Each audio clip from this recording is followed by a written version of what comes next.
নমস্কার বন্ধুরা, আজকে আমি আজকে পিঠে কিংবা চিতই পিঠে করে দেখাবো, কিংবা সরা পিঠে, এক একজন এক এক নামে ডাকে।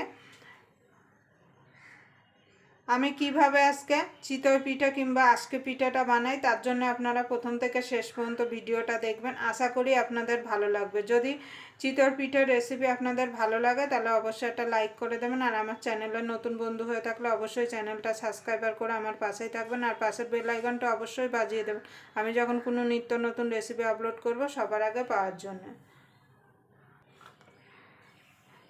চিতই পিঠে বানানোর জন্য প্রথমে এখানে আমি একটা বোল নিয়ে নিয়েছি, আর একটা আমি এখানে বাটি নিয়ে নিয়েছি।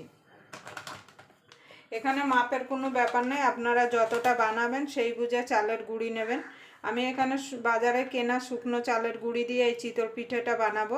আপনারা চাইলে সিদ্ধ চাল আর আতপ চাল একসঙ্গে ভিজিয়ে সেটাকে মিক্সিতে পেস্ট করেও বানাতে পারেন। আমি এখানে নিয়ে নেব 2 বাটি চাল, 2 বাটি চালের গুঁড়ো নিয়ে নেব। সরি, 2 বাটির থেকে একটু কমই নেব, আমি খুব বেশি বানাবো না।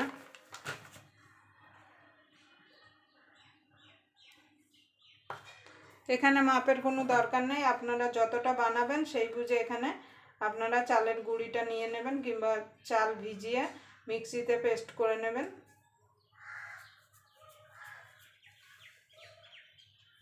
এবার আমি এর মধ্যে মিশিয়ে দেবো একটু নুন, সামান্য দিয়ে দেবো একটু নুন।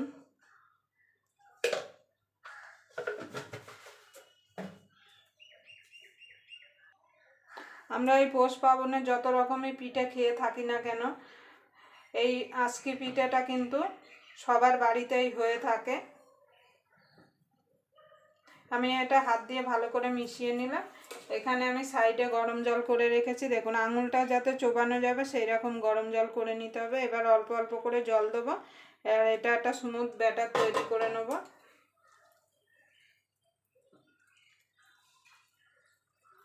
এখানে কিন্তু গরম জলই দিতে হবে। আমার মা দিদিমা ওদের দেখতাম ঢেকিতে চাল ভেঙে তারপর সেই চালে পিঠে বানাতো। এখন তো সে ঢেকি ফেকি কোথাও নেই। এইভাবে জল দিয়ে দিয়ে আমি এটাকে একটা স্মুথ ব্যাটার তৈরি করে নেব। দেখুন বন্ধুরা, এখানে আমি ভালো করে হাত দিয়ে চালের গুঁড়িটা মেখে নিয়েছি। ভালো করে কিন্তু চালের গুঁড়িটা মেখে নিতে হবে যেন কোনো দানা না থাকে। আর ব্যাটারটা এমন তৈরি করতে হবে, খুব পাতলাও না আর খুব ঘনও না।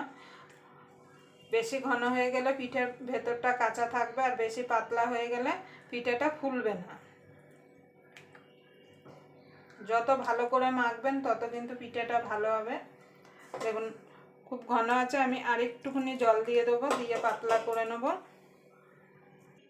দেখুন বন্ধুরা, ব্যাটারটা পুরো এইরকম হবে। এই দেখুন, এবার আমি এটাকে ঢাকা দিয়ে 10 মিনিটের জন্য রেস্টে রেখে দেবো। আর এখানে আমি কোনো ছাদ ছাড়া আজকে আমি একটা লোহার কড়াইতে এই চিতই পিঠাটা করে দেখাবো। এবার এটাকে আমি ঢাকা দিয়ে 10 মিনিটের জন্য রেখে দেবো।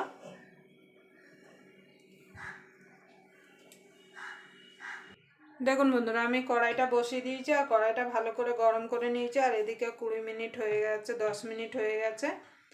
এবার আমি এক হাতা করে ব্যাটার নেব আর এর মধ্যে দিয়ে দেবো।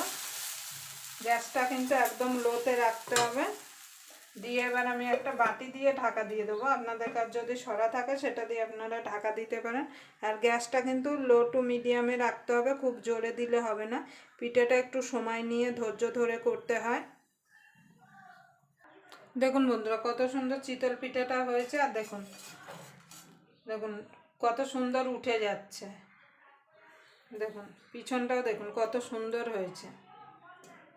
এইভাবে আমি সব চিতই পিঠাগুলো ভেজে নেব, চিতই পিঠাগুলো ভেজে নেব। আর একটা ভেজে আপনাদের দেখাচ্ছি। আর যতবার দেবেন ততবার কিন্তু এইভাবে চালের যে গোলাটা করে রেখেছিলাম সেটাকে এইভাবে গুলিয়ে মানে নাড়িয়ে দিতে হবে, না হলে তলায় কিন্তু বসে যাবে। আবার বাটিটা দিয়ে ঢেকে দেবো।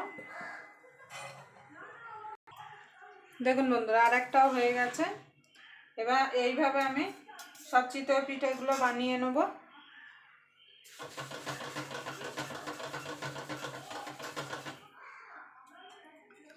আপনারা কিন্তু যতবার দেবেন ততবার কিন্তু ব্যাটারটা কিন্তু একটু হাতা দিয়ে নেড়ে নেবেন, না হলে কিন্তু তলায় ব্যাটারটা বসে যাবে। আমি এইভাবে সব চিতই পিঠেগুলো দেখুন বন্ধুরা, পিঠেগুলো আমার হয়ে গেছে। দেখুন একটা আমি ভেঙে দেখাচ্ছি।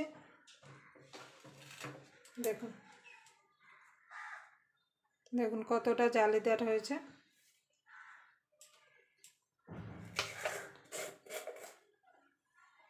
গুড় দিয়ে সার্ভ করব।